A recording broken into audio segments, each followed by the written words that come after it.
this was May, you had a look around here. Wicklow has that feeling now that it's already kind of taking that turn where people feel it's a place to go, it's a place to hang out, and obviously it's a place to live. Was it a big kind of decision? You already had Wicklow Wok. Was this a big decision to go with number 5?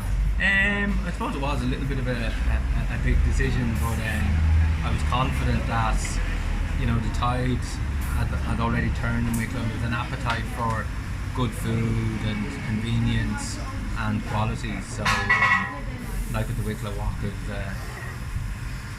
but those decisions, I was thinking, I did speak to you before now, and the decisions you made were that this was going to be like, in regard to, like, you have a proper chef, and you've got people from Breton chef doing your preps, and so all these things. Obviously, what was important to you is this was not just a little kind of just takeaway coffee thing. You wanted to make sure everything was a little bit above. A little bit above, yeah. My kind of philosophy is if you're going to do it right. If you're going to do crepes, get somebody from Brittany, not just Brittany, Finisterre, not just Finisterre, Brest. So, about 15 years experience.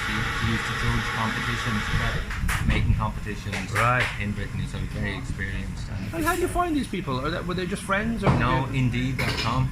Okay, all right. What I did was I got a French friend in Wicklow to write a kind of an introductory letter, so that I subscribed to Indeed, and he wrote this introductory letter basically saying, look, you want a change in life, you want to move somewhere new, Wicklow's the place to be, we're opening up a new store, and contact me basically. And so is he the guy living in the tent over there? No. You spoil him. Yeah. Well, I'm just thinking that's so ambitious. I don't know whether you always think this way, because the Wok thing has been a huge success, and yet here you are now jumping into another, what seems to be already a kind of a welcomed.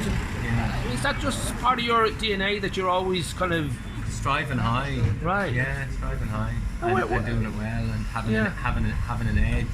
Right. Yeah. And where did it come from? Would you say that your parents were like this, or was it just that you decided? No, my parents were teachers, so quite the opposite, to be honest with you. They were low paid and happy. Low paid and anti-business. Right. Almost anti-business. So with you then, was there a point where you kind of got this kind of feeling, I want to do this? I used to always say to people, I'm adopted. I'm half Nigerian, half Irish, and it's the Nigerian side of me that's entrepreneurial.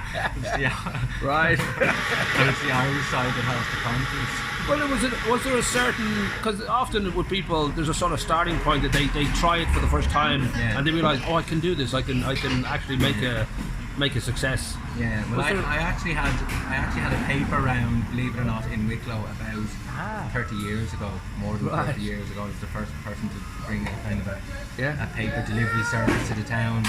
Right. And so I've always had a passion for the entrepreneur. Yes, and I worked in Google for 10 years, and that was an entrepreneurial culture, but it's still a corporate culture at the end of the day. So I was there for 10 years, and I went out my own various other businesses 5 years ago, and I haven't looked back since. So are your parents kind of surprised at the fact that you had that itch all the time to be looking for something new and to try something new? Because teachers generally sort of believe in security and believe in you pick a career and that's your life. Yeah, they're very kind of different, I suppose, just in terms of their outlook in life and their mindset. They'd be a lot more conservative. They'd be more lifestyle orientated people, where I'm more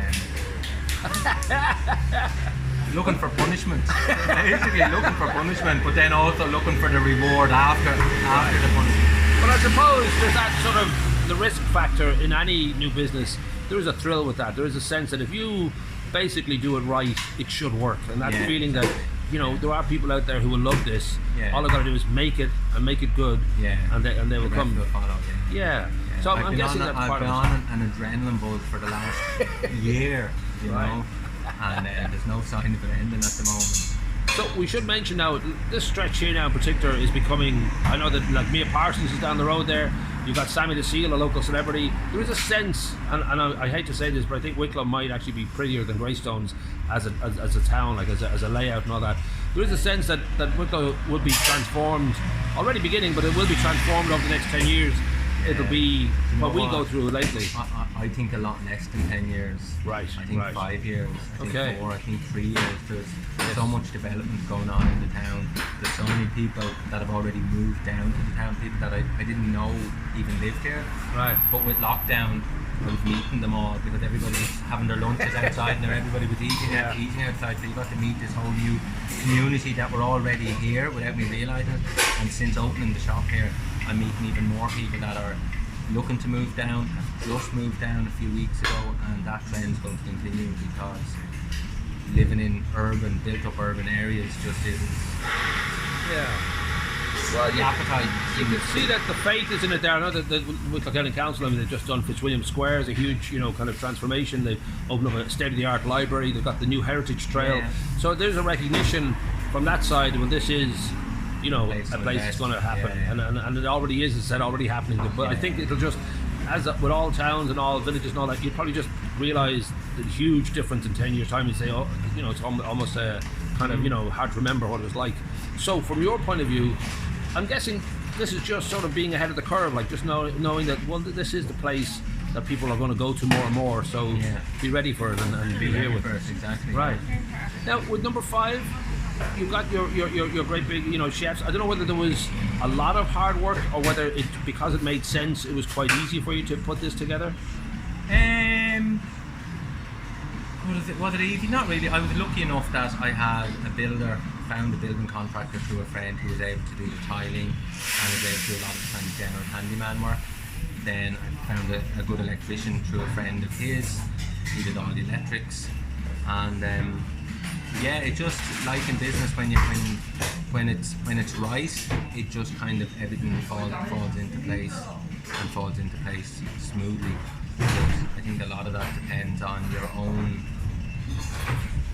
personality and how hard or how easy you want to make the whole process. And I want to make things really, really quickly, so I tend to roll with a lot of stuff as well. You adopt anything that might be, if it's a little bit different, that's fine, we'll roll with that. Yes, and just go on. Yeah. No. Which means things get done, because if you're waiting for, they're waiting for X to come in so I can do something. Yeah. I wanted to open up in mid-July, but we were delayed a little bit, but the whole turnaround, I mean, from literally the idea to first day's trading was less than 3 months. Right. So that's extremely, I had a goal for 2 months, but it rolled over into the 3rd month. Now, we should say that a few little things that are different here. One thing you've done is you've got e-bikes, which go like 4 or 5 miles. You've got delivery. That's a very much a first for the area. It's probably a first for the country, to be honest with you. Right. Because most delivery services are based around, especially daytime delivery services, cities. A lot of it is based around cities. Right. So I'm bringing the city convenience to rural Ireland. And the e-bike thing was important to you too, because it sort of follows through the sort of establishment you have here, is that it's healthy and you're trying to be quality, fitness, sustainable. It's forward. It's forward thinking. And again, it puts Wicklow on the map as being innovative when it comes to the services that we are able to offer people. Now we should mention the kind of menu that you have. It is, you got superfood salads and obviously you got the crepes and all that. There is that leaning towards the fact that people do want to have treats, but they want to make sure that they feel good about them after they've eaten. Exactly. Right. So all the packages are compostable. We get the prep packaging imported from France. We get the buckwheat imported from France. We use a gourmet food supplier for all our ingredients, and we don't cut any corners, and it's reflected in the feedback we get from people when they eat our food. Now we should say there is a nod, at least within the premises, to the old gas guzzling days of yore. That's your coffee machine, designed by a former Formula 1 driver. Yes, exactly. Yeah, it's a San. That's amazing. It's really beautiful. And is that something that? How did you find that? Like, is it something that was well known, or did you sort of stumble upon it? I stumbled across it. I went out to basically a coffee machine supplier in Rathnew a couple of months ago, and I'd seen a coffee machine that one of the coffee vendors had up in Bray, and it was 4,000 or 5,000 euro, and I was like, yeah, I'll get one of them. And when I went to visit the guy's warehouse, I had a little look over my shoulder, and I was like, how much is that one? And I was like, oh no, you don't want to know. And I was like, I do want to know. He's like, it's like €14,000. I was like, yeah. Holy August moly. I'll go for one of them, you know. And what sold you? Was it the fact that it was, you know, a Formula One guy who was, you know, this is going to be very different, this is unique, or? It's aesthetically very pleasing. It gets top reviews in the marketplace. It makes really, really good coffee. And in a place like this where it's so visual, you want a coffee machine that is centre stage, and that's where it is. I presume if you're dealing with Formula One, and I presume the coffee makes you go faster, right? That's it. Good to know.